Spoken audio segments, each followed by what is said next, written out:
Hi everyone, welcome to the Phase B lectures of the self-knowledge course. Welcome. Okay, the audio is okay. Well, today we are having our lecture number 22 of this set of 25 lectures that are the Phase B of the self-knowledge course that we are delivering in this page.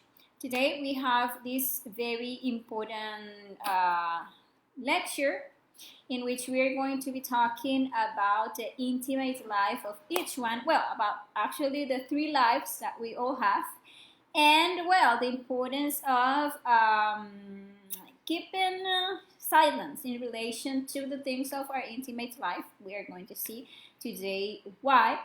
And well, as always, I remind you that if you have any question or any comments, you can leave your questions and comments down there in the chat. I will be gladly solving any question that you have in relation to this topic and in relation to the whole self-knowledge course. And well, let's start today's lecture by talking about the objectives of this one. So as you can see here, the objective of this lecture is that we all learn, that we all make ourselves aware that we develop on three different planes, that we should not confuse them, and that we shouldn't mix them up with each other.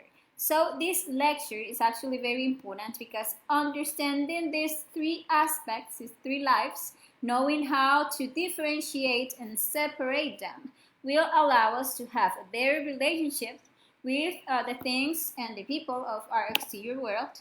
And above all, it will allow us to have a better relationship with our own inner being by learning to keep the necessary discretion in relation to our intimate life, which is the relationship with our own being in our inner world, and in relation to the different advances and internal information that we are receiving as we walk along this path of self-knowledge. So let's see that, just a moment. Now, that we all live or we all develop in three types of life. And we have, for example, our public life, which occurs with all the people and the situations of this external world, but outside our family nucleus. And we have the private life, that is the one that occurs directly in our home and in our family nucleus. And there is the intimate life of each one that is related to our inner world and all the experiences that we live internally. So let's analyze each of these lives. Well, the public life of each one. It is that aspect of our life that occurs from the doors of our home to the outside. That is, with the people who are not part of our family nucleus. So there one lives everything in relation to our job, to our friends, our colleagues, the students to whom we deliver the knowledge, for example, and in general with everyone and everything relevant to the external world. Public life is very important since apart from the great psychological gem, which represents all the people and all the situation that this public life brings us, it is also the life that gives us the great opportunity to develop that beautiful factor of the sacrifice for humanity, since it allows us to develop conscious love by ensuring that the other brothers of humanity also have the opportunity to receive the knowledge that will allow them to understand that existence have like a higher this existence has like a higher purpose, and being able to discover that for themselves by freeing themselves from the egoic chains that is our psychology that we all live. So we see that the public life actually is of the utmost importance. It gives us the opportunity to do the merits of the heart, so necessary for the advancement of our inner work. And it also presents us with the opportunity through the law of the mirror to better understand ourselves, because we know that everything that we see and that we don't like or that we criticize in others are the things that we need to work on ourselves the most. So actually this public life gives us that opportunity, that if we take that opportunity, we're going to advance very fast in our psychological death work. Now, what is the important thing? Learn not to mix this life with the other two lives. Learn not to bring to public life things and situations that, for example, pertain to our private life. You know, what happens in our home should remain at home. All the gyms, the psychological gyms that we live with our own family, and above all, the things that we live in that private life, which are the things related to our relationship as a couple, and everything related, for example, to the sexual part, should never go out to the public life. Never. This is private and never should go out to the public life. And and we are going to analyze now, when we talk about the intimate life, that we shouldn't ventilate in public the processes that we live internally, the processes related to our inner being and all the internal experiences that we are starting to receive in the internal world. But it is also very, very important or to learn not to bring the problems of public life to our home, to our private life. We must learn, for example, to live work at work. You know, all the altercations and the situations that we experience are outside. We must learn to resolve them through the psychological death and not take them home. Since many times we have situations in our public life, and we, instead of solving that situation there, we carry that psychological song into our house, and we carry this to the members of our family, and ends up paying for the broken dishes who had no participation in that situation, because we came with a bad mood and we talk,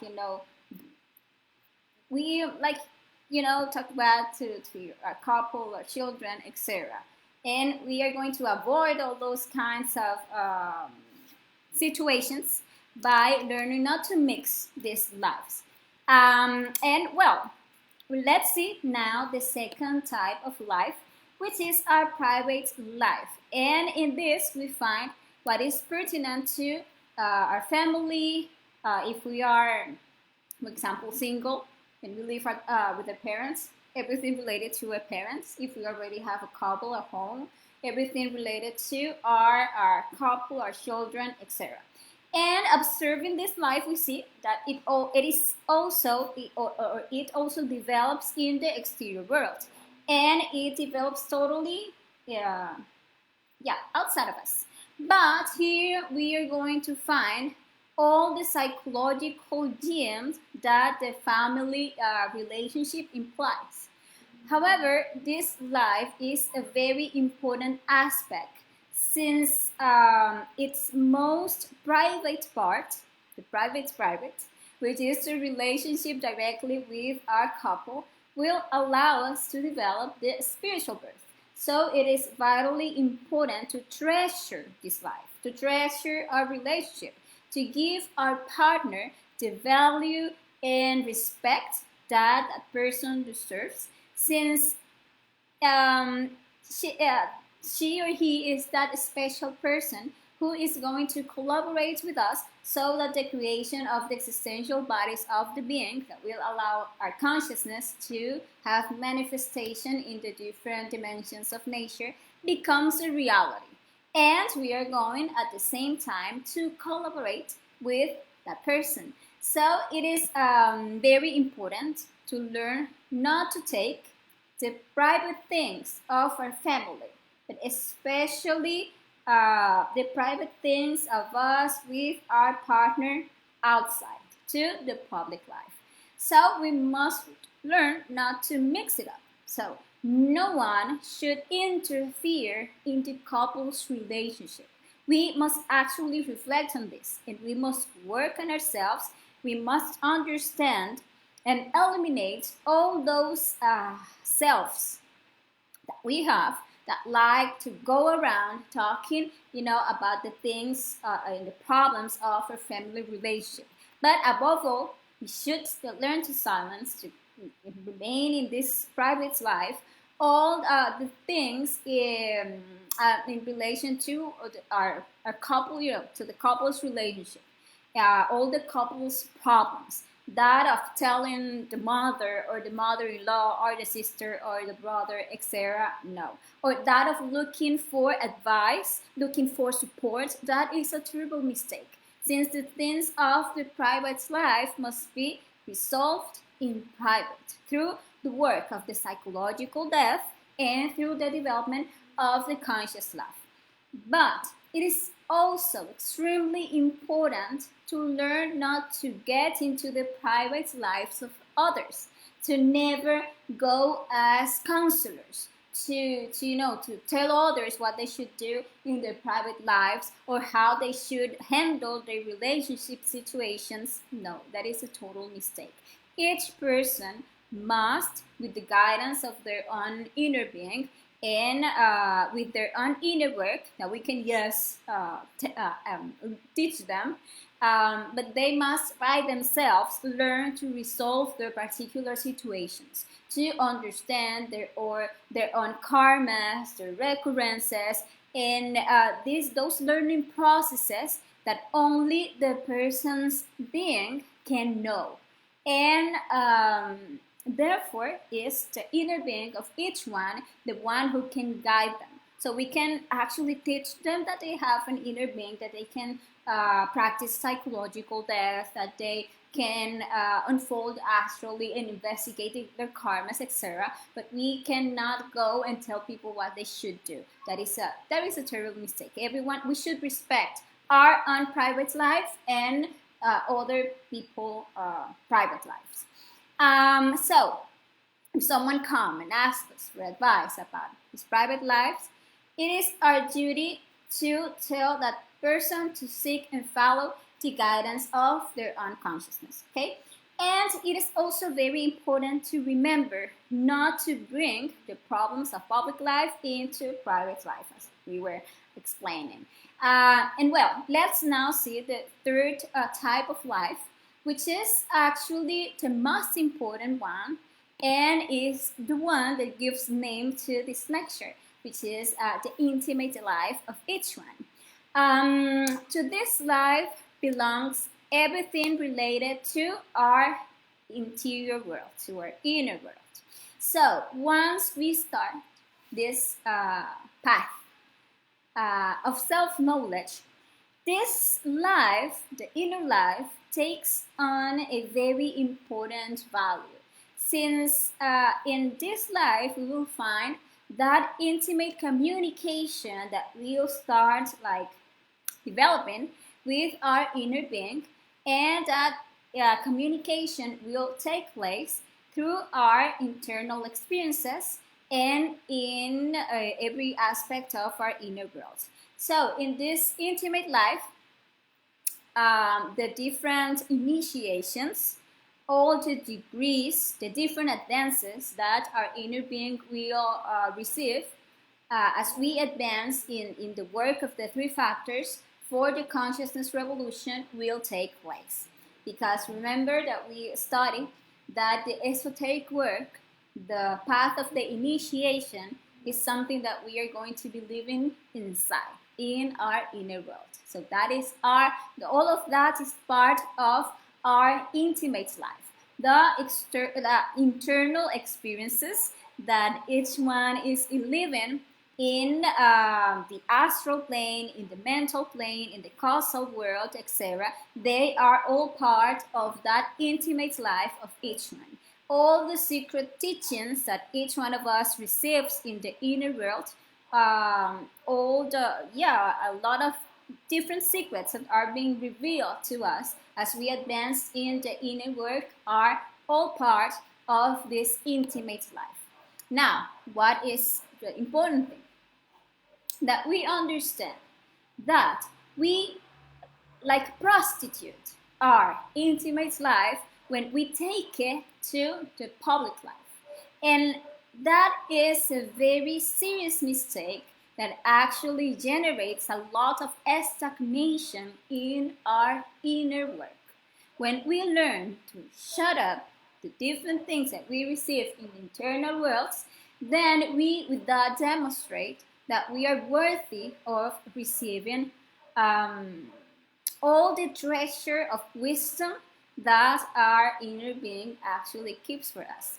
To learn to silence, it is very important to work on our pride, because pride is what loves to talk about itself and loves talking about the intimate things, because that gives the pride importance. And we must work on all of that. We must work on our pride and gradually start developing humility, which is, that ability to keep the intimate things of our inner being in a hermetic silence. It is said that the beginning of wisdom is humility, and humility is actually found there.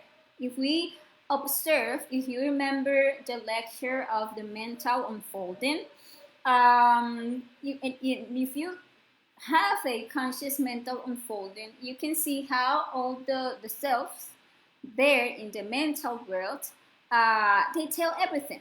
They reveal themselves completely, even to their own detriment, since there in the mind, in the mental world, what is handled is actually pride. And pride is like that. Pride is basically handled there in the mental world, and the characteristic of pride is talking about himself.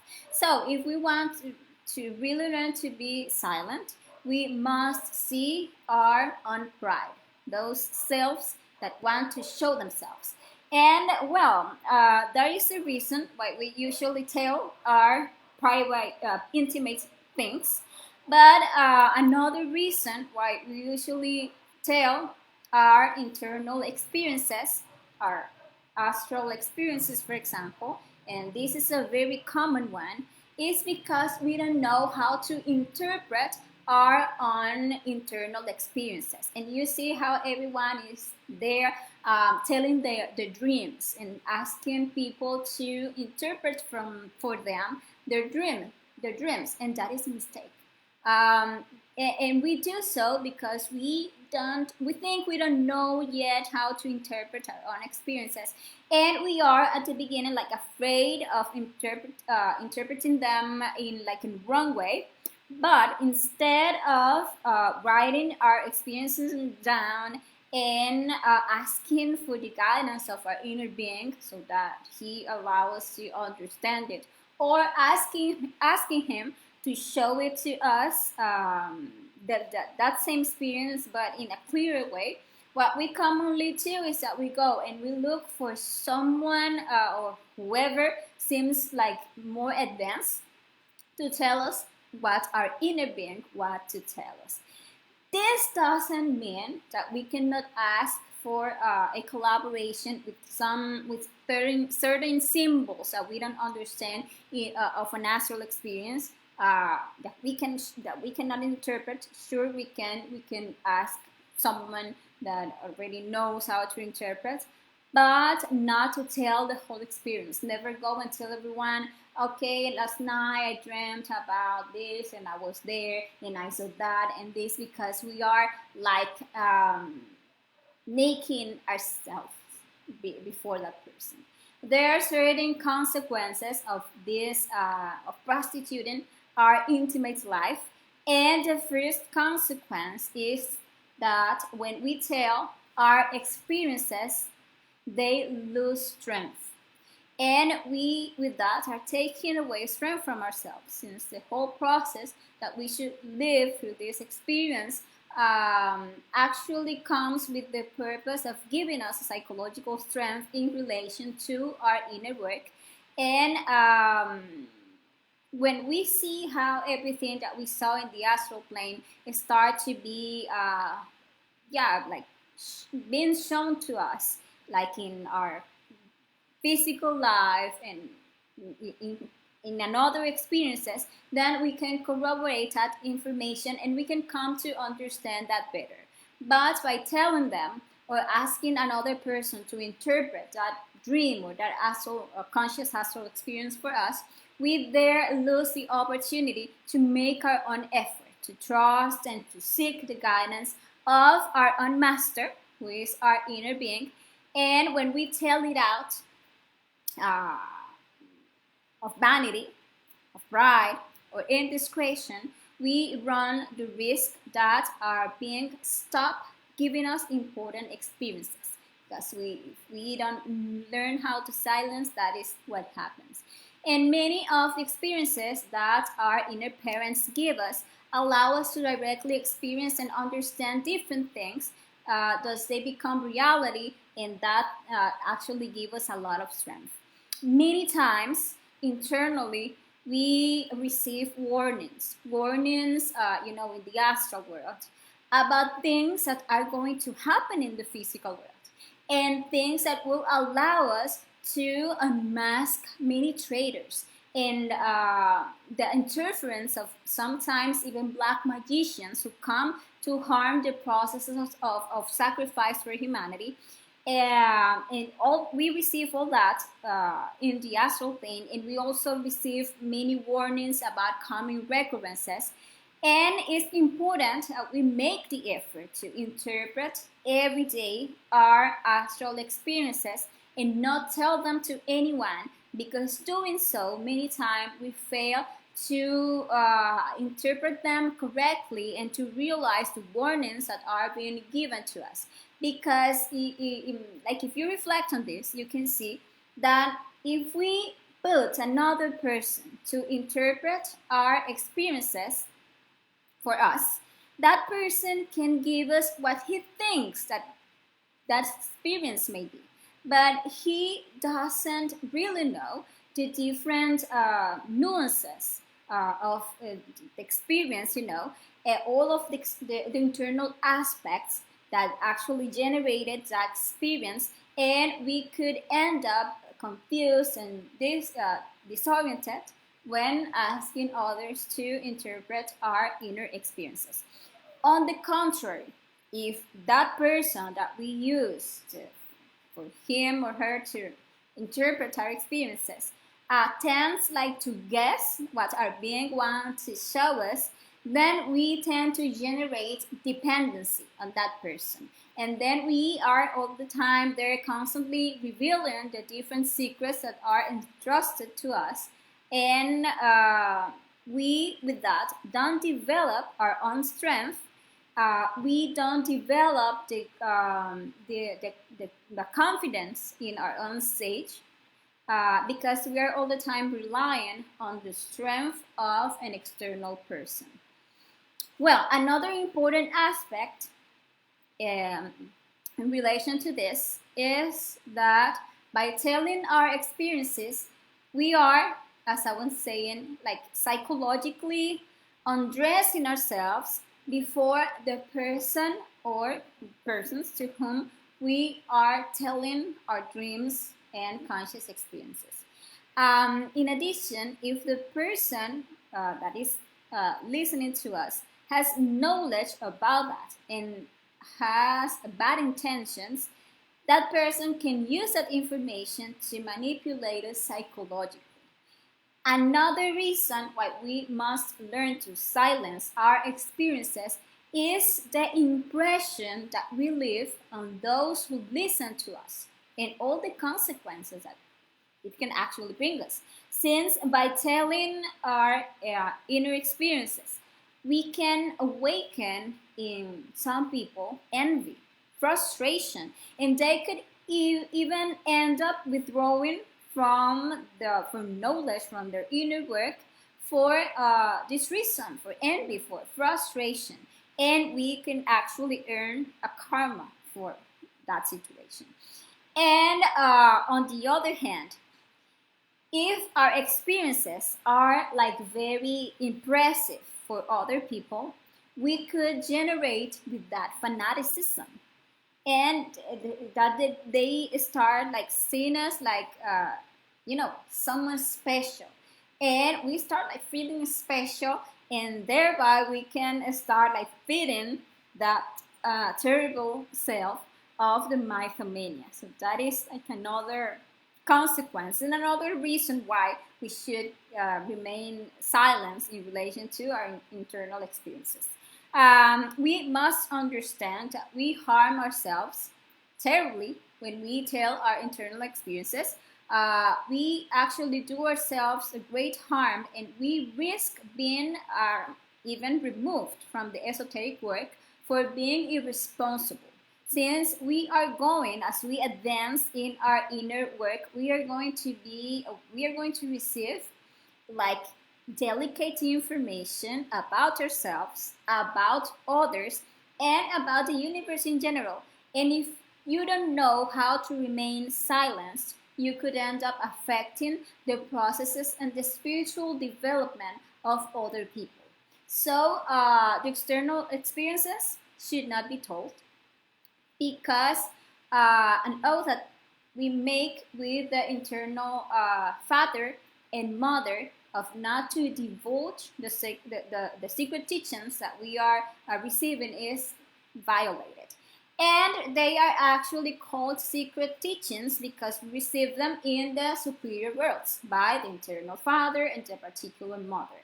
They are the ones that are revealing us all the information that we receive in our dreams and our conscious as objection. So by divulging them, they don't trust us with secrets again, and then come the darkness. And actually, that is what is known esoterically as one night. And that is when you stop remembering your dreams, and if you are there like constantly unfolding yourself consciously to the astral, when you fall into one night because of this, you stop being able to unfold yourself consciously to the astral, and you can even stop remembering your dreams. So the time and darkness of that night will depend on the seriousness of the fault, because guys, sometimes you're going to receive very private information. When you, for example, manage to ignite a sacred fire, you receive your silver sword, or you receive an initiation. I mean, you know what type of Hanasmussen you are, or what type of Hanasmussen is another person. There is a lot of things, and depending on the seriousness of the fault of the secret that we are revealing, will be the length and the darkness of the night we are going to experience. At first, as a penalty for our indiscretion, they take away like the fluidity or the ease with which we unfold consciously and how often we do it. But if we resort to the fault, they then don't allow us to remember our dreams for weeks, for months, or even years, depending on the recurrence in the error, or depending, as I was saying, on the magnitude of the information that we are revealing. Then it would be like very, very painful to learn to be silent by dint of losing our light internally. So we better like start reflecting on this information and yeah, giving importance to this. Now, something that we need to know. We must learn to differentiate the inner knowledge that we receive, because we receive, for example, in the internal world, knowledge in an open book or in a closed book. And when we receive the esoteric knowledge in closed books, it is a knowledge for our being exclusively.